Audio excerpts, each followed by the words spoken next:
Bem-vindos ao projeto Repórteres em Construção. Eu estou aqui para vos dar umas ideias, umas linhas gerais sobre o que deve ser a reportagem radiofónica. E para começar, a reportagem radiofónica não pode ser uma alternância entre declarações de alguém e um texto lido pelo jornalista. Isso não é uma reportagem. A reportagem radiofónica é um retrato sonoro, é levarmos as pessoas a ver através do som. É qualquer coisa como isto, por exemplo, Teresa.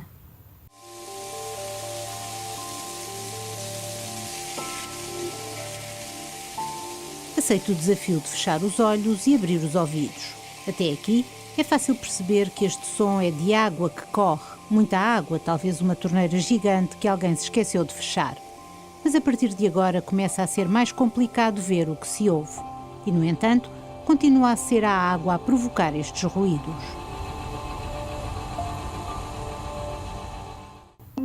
Para conseguirmos isto, temos que estar sempre a gravar, porque nunca sabemos quando é que pode aparecer o som que vai fazer a diferença. Manzoeiros, estão a assalto! Este eu não apanhei porque não estava a gravar. Também devemos evitar o mais possível, e numa reportagem então não usar nunca gravações pelo telefone. Todas as entrevistas devem ser feitas pessoalmente, porque cara a cara a conversa é muito diferente e também porque o som que queremos ouvir é um som assim. A minha sorte é umas pedreiras que tenho aqui a 500 metros da minha exploração, que os meus vizinhos me deixam vir pescar às pedreiras, porque senão não tinha água. Não queremos de todo ter um som assim.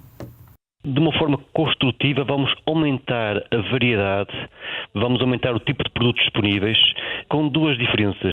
O som é que deve conduzir a nossa história. É a partir do que trazemos do terreno que vamos montar a reportagem. Por exemplo, ouçam este som.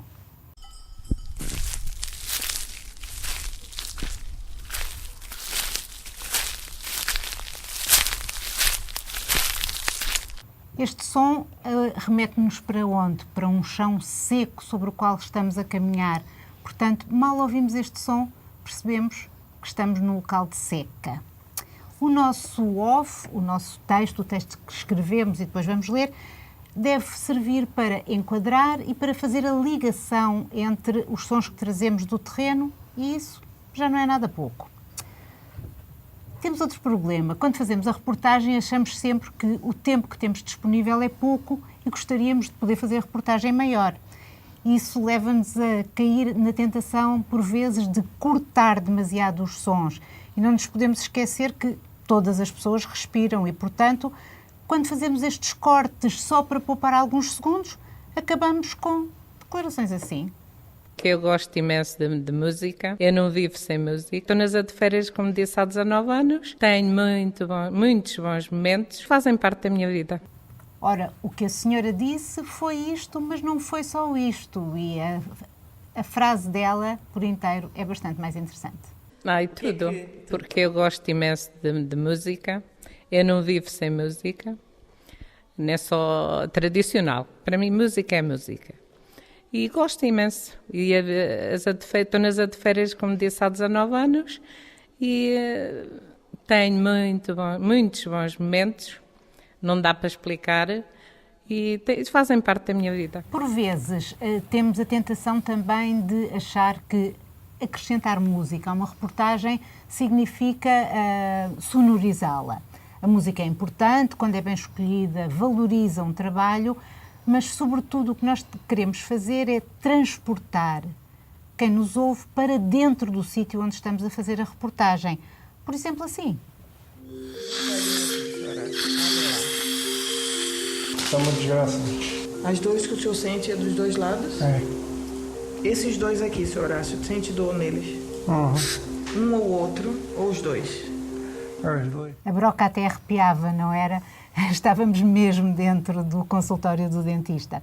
Finalmente, mais algumas pequenas dicas que são importantes. Não há pessoas anónimas. Toda a gente tem um nome e quem fala deve ser sempre identificado. E, por último, o material tem sempre razão. Portanto, convém testarmos bem o material antes de sairmos em reportagem e levar pilhas e material de suplente para se acontecer alguma coisa, não ficarmos impedidos de trabalhar. Mas como é que nós devemos falar com as pessoas? De que forma é que conseguimos falar com as pessoas e fazer com que elas nos ouçam com interesse? O Francisco Sena Santos vai-nos revelar aqui alguns segredos. Devemos falar como a Dina falou. A Dina trouxe-nos o essencial da nossa tarefa, geralmente em rádio, quando estamos a conversar. Ela não falou em jornalistiquês, também não falaria em economês ou em futebolês. Falou a linguagem que as pessoas falam todos os dias, com proximidade. Juntou-se à conversa das pessoas. No fim de contas, o que nós temos a procurar é um espaço aberto de conversação entre aqueles cuja tarefa é contar, o jornalista, e aqueles que recebem. A nossa tarefa é um exercício de sedução. Seduzir os ouvintes, seduzir os leitores, seduzir os espectadores. Esse trabalho de sedução requer uma coisa essencial: pensar uma estratégia. Pensar e trabalhar. Quando nós estamos a preparar a nossa história, é preciso que tenhamos todo o tempo que é preciso para a trabalhar. Não pode haver a pressão de um compromisso, de um encontro com amigos a seguir. É preciso toda a dedicação para que esta história seja a melhor que nós podemos fazer, que seja o nosso enorme esforço. Se lhes perguntar que jornais leem no dia-a-dia, que noticiários de rádio ouvem, que noticiários de televisão veem, há o risco de a resposta nos levar para um deserto. Há uma questão. Porquê esse deserto? Certamente porque o que ali está, nos jornais, nas rádios, nas televisões, não nos entusiasma particularmente. Pode ser melhor. Falta-nos que as histórias sejam mais bem contadas. Há um problema. Muitas histórias, demasiadas histórias que nos são fornecidas ao longo do dia, não são originais. Outro dia um estudo apontava para cerca de 80% das histórias não são originais. Precisamos de encontrar coisas novas, histórias novas. Precisamos de descobrir, de encontrar aquilo que é relevante para contar aos leitores, aos ouvintes, aos espectadores. Não queremos saber... às vezes aparece numa capa de jornal a história da estrela de futebol ou de televisão apanhada em excesso de velocidade. Essa não é a nossa história. Queremos entrar na profundidade das coisas, aquilo que é relevante para a nossa vida. O jornalista é aquele que conta às pessoas o que é relevante para as pessoas. Essa é, portanto, a nossa tarefa. Os últimos meses têm sido marcados em Portugal pela seca, pelos incêndios, pela seca. Que consequências é que a seca tem? Porquê é que há esta seca? O que é que pode ser feito para melhorar as condições de vida das pessoas num cenário de seca? É essa a nossa tarefa, a tarefa como jornalistas, ir à procura daquilo que é relevante e contá-lo com o máximo apuro. Se for em rádio, contar desta forma que a Dina nos trouxe, se for com apoio de imagem e com o apoio essencial multimédia, tal como o Pedro e a Teresa nos vão contar já a seguir. É essencial a vossa dedicação para que o jornalismo possa ser aquilo que sempre deveria ter sido. O jornalismo de agora, com recursos fantásticos. O digital, às vezes, derrapa demasiado. É necessário que o jornalismo de amanhã, do futuro, seja o jornalismo de sempre, o jornalismo rigoroso, que fala às pessoas, das coisas que interessam às pessoas, das coisas relevantes que interessam às pessoas. Pedro. Há uma palavra que eu acho que sintetiza bem isto que o Francisco e a Dina nos tiveram agora aqui a dizer. E a palavra é a reportagem, que é também um género jornalístico. Ora, eu acho que o REC tem de ser o lugar da reportagem. O que é que distingue uma reportagem, género jornalístico mais nobre, como ele é classificado, de todos os outros géneros jornalísticos? Nós muitas vezes temos um pouco a tentação de misturar as coisas, ou seja, muitas vezes pomposamente na rádio e na televisão o pivô do jornal diz e agora a seguir uma reportagem do nosso repórter XYZ. E aquilo que nós vamos ver e ouvir é tão só uma notícia com reações. E o que é isto de notícia com reações e no que é que ela se distingue verdadeiramente de reportagem? Notícia com reações é qualquer coisa que sobrevoa o acontecimento. Não está dentro do acontecimento, não mergulha no acontecimento. Ora, isto faz toda a diferença. Não basta levantar o rabo da cadeira e ir para o lugar onde as coisas acontecem. Há que levantar o rabo da cadeira, ir para o lugar onde as coisas acontecem e, simultaneamente, interagirmos com o acontecimento. O jornalista, não fazendo parte do acontecimento, ele mergulha no acontecimento. Isso faz toda a diferença. E se em rádio, na plataforma exigentíssima que é a rádio, essa diferença é dada pelo som, pela essência, em televisão ela é dada pela imagem. Eu gosto sempre de fazer uma comparação entre estas duas plataformas que são muito próximas. Se nós não fazemos uma reportagem sem imagem, por que carga d'água havemos de fazer uma reportagem sem som? Não faz nenhum sentido. E a rádio portuguesa, se nós a ouvirmos, e eu ouço muito rádio, ela é uma rádio extraordinariamente seca. E a Dina há pouco dizia e fazia toda esta diferença entre a reportagem, que é reportagem com som, e aquilo que não é reportagem. Ora, nós precisamos de fazer reportagens de rádio com som, da mesma forma que precisamos fazer reportagens em televisão com imagem que respire. Eu vou mostrar-vos uma reportagem de rádio feita por uma colega nossa da TSF chamada Cristina Laiman, que é, eu classifico-a assim, uma reportagem perfeita, porque o som respira. O som transporta-nos a nós ouvintes para o lugar do acontecimento. Vamos ouvir um pouco e eu vou falando por cima. Cães e gansos são sempre os primeiros a receber Sónia Ricardo, a assistente social que hoje visita Augusta e João. Boa tarde. Boa tarde. Como é que vai? Em contraste com a algazarra dos animais, dentro de casa reinam o silêncio e a penumbra. No quarto, 2 camas, há pilhas de cobertores e medicamentos. Olá, Sr. João. Boa tarde. Como é que vai? Bem, sei que gostariam de ouvir esta reportagem e ela vai estar disponível para vocês a poderem ouvir, porque é de facto, como digo, uma reportagem perfeita. Isto é apenas um sinal para vos indicar uma coisa. Este texto da Cristina Laiman surge aqui como uma legenda construtiva do som. Ou seja, o som é a essência, é ele que comanda a história.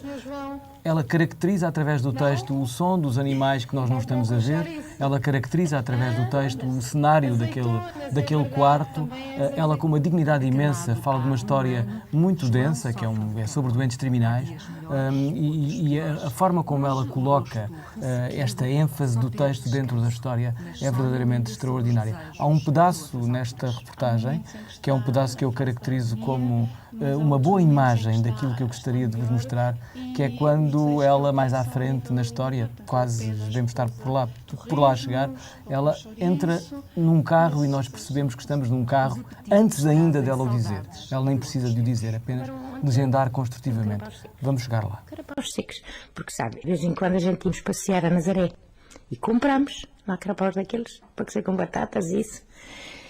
E ele lembrou-se e pediu-me assim, filho, isso é que agora não há, não te posso dar porque não há. Isso foi uma batatinha com bacalhau, não faz as mesmas vezes? Não será a mesma coisa? Ah, pois logo se vê, pois logo se vê.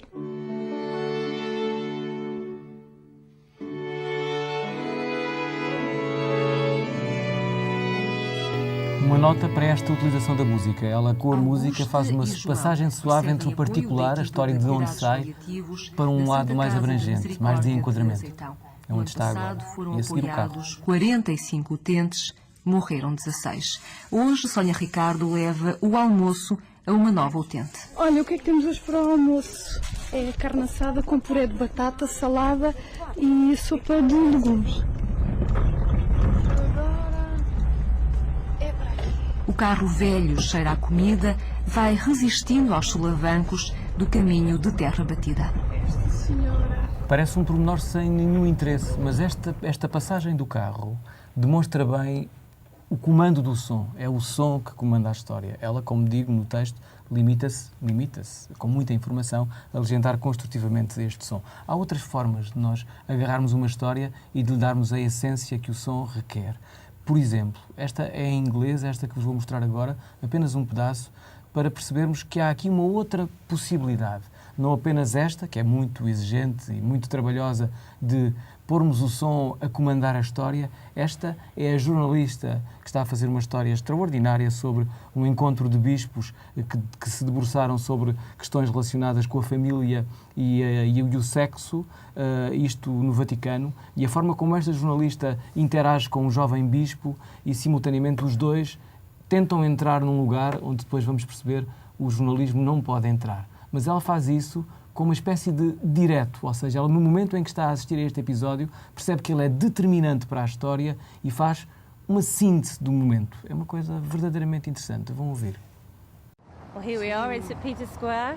Do you know which entrance is the one you've got to use? Yeah, we're going to the Synod Hall is in the Paul VI So that's over the other audience. side. Yeah, so we go over the other side. There's a few cardinals on their way in, if you can see. O jovem padre, o jovem bispo, aliás, participa na descrição da jornalista. Isto não é encenado, é apenas o olhar da jornalista no terreno que percebe que aquele momento pode gerar um acontecimento para dentro da história dela. Isto é como se fosse uma peça televisiva, um direto televisivo em que o jornalista aparece em vivo e conta um pedaço da história porque ela é determinante. E a história vai terminar com a porta a fechar-se da jornalista. So, like all the other journalists, I headed to the Sala Stampa, the Vatican press office, for the daily briefings. Pronto, não pôde sair da sala de imprensa, foi aí que ela ficou a acompanhar indiretamente todo este acontecimento, mas tudo isso é retratado nesta pequena história. Por fim, já vai longa esta minha apresentação, vou falar-vos de televisão e da importância da imagem. Por mais extraordinário que o jornalista ache que o seu texto pode ser, nenhum texto é tão forte quanto a imagem. E onde a imagem se percebe melhor é na reportagem, naturalmente, mas num género superior, diria, de reportagem, que é o documentário. O documentário jornalístico, televisivo, é o lugar da imagem. E eu vou mostrar-vos um trabalho que a SIC fez há uns anos, em 2015, feito pela jornalista Cândida Pinto e pelo repórter de imagem Jorge Pelicano, que é um trabalho que eu reputo de extraordinário, pela força da imagem e pela importância da imagem. Chama-se Momentos de Mudança, este é um episódio concreto, vão ver 1 minuto apenas.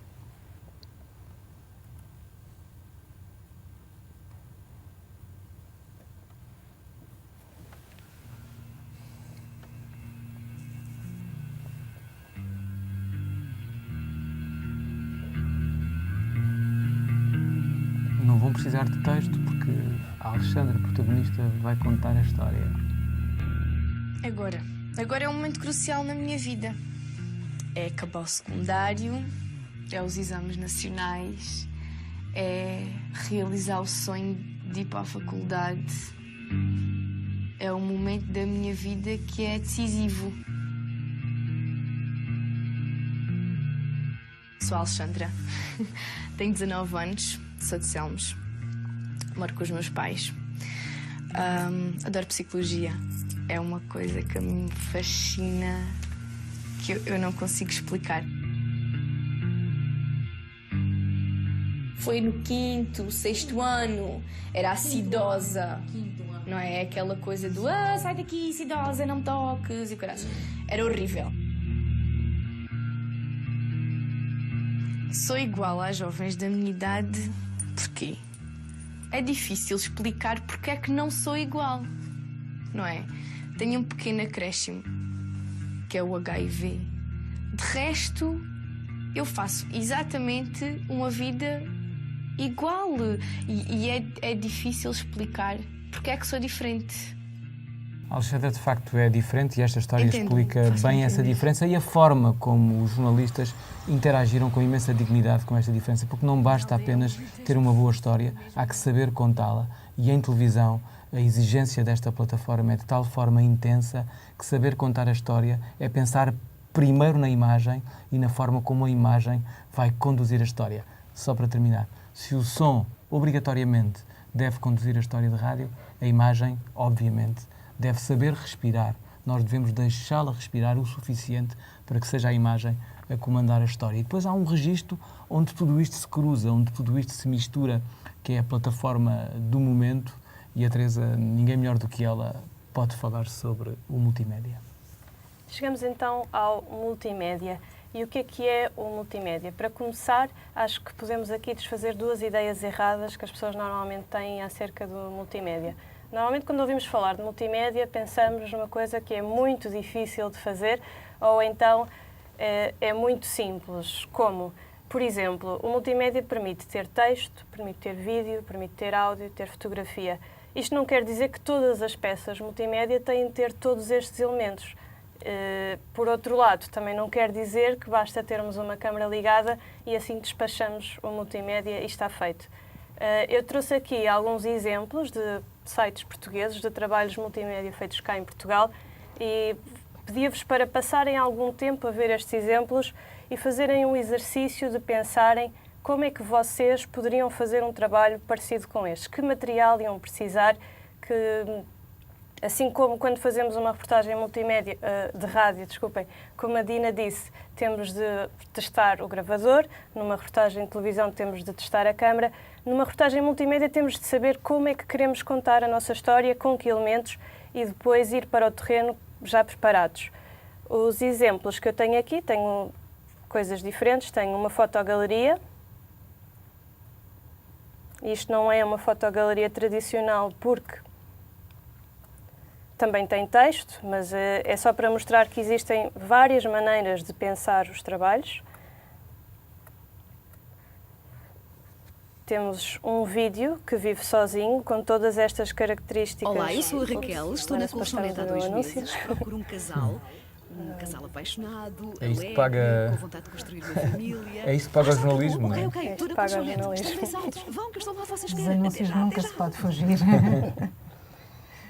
Isto é só para dar o exemplo, nós depois vamos partilhar os links com vocês, para vocês perderem um bocadinho mais tempo a explorar cada uma destas coisas. É uma reportagem, é multimédia porque está num site, mas é uma reportagem, esta é só uma reportagem de vídeo. 18 anos, claro. E esteve lá 41 anos a trabalhar. Ele pagava para lhe enviarem um jornal, era só assinante, para a França. E eu abria, porque eu estava em casa, naquela altura era porteira, e estava lá em casa, e eu abria o jornal para ver o que tinha. Quando via o prédio do Coutinho, eu pegava no jornal, dobrava-me de dobradinha e guardava escondido para ele não ver, porque eu já o conheço há muito ano. Sim, eu cheguei a casa, vi a televisão, liguei para a televisão portuguesa, passar ao exemplo para o canal seguinte. E disse... Temos aqui um trabalho muito longo do Expresso sobre a vida dentro dos comandos, como é que é o curso dos comandos. Isto chama-se um long form, normalmente. É uma reportagem, o texto é que é a âncora da reportagem, mas depois é enriquecida também com fotografia e vídeo em alguns momentos-chave. Outra maneira, esta é só para a internet, fazer os trabalhos, são mapas, infografias, cronologias interativas. Esta é sobre o primeiro ano de um presidente que todos conhecemos muito bem. Com todos estes exemplos, o que é que eu quero dizer com isto? Que o multimédia é um mundo, mas é importante também não nos perdermos nele e estarmos focados. A metade do trabalho feito numa reportagem multimédia é ainda antes de irmos para o terreno pensarmos como é que vamos fazer as coisas, como é que queremos contar a nossa história. Queria dar-vos também aqui o exemplo de uma peça que foi feita para o programa Zero, do REC, e que depois foi transformada para o multimédia. Como é que ela foi transformada? Primeiro, esta peça foi pensada para a rádio e conta a história da Rádio Universidade, uma rádio que nasceu nos anos 50, penso eu, não é? E vamos ouvir um bocadinho desta história. Emissora Nacional, Lisboa, Portugal. Nos anos 60 e 70, todos os dias, nos estúdios da Emissora Nacional, uma voz solene e grave, como a de Fernando Peça, lançava a emissão para uns estúdios montados na rua Dona Estefânia. Às 5 em ponto da tarde, falavam jovens para todo o país. Era a emissão da Rádio Universidade. Sintonizados os aparelhos, podia-se ouvir estudantes universitários que tinham espaço e vontade para aprender. O programa era deles e era feito à base de paixão e talento. Nomes como José Nuno Martins, Pedro Castelo e João David Nunes talvez lhe digam alguma coisa. Falta apresentar Adelino Gomes. A emissora nacional era o paradigma português da voz radiofónica.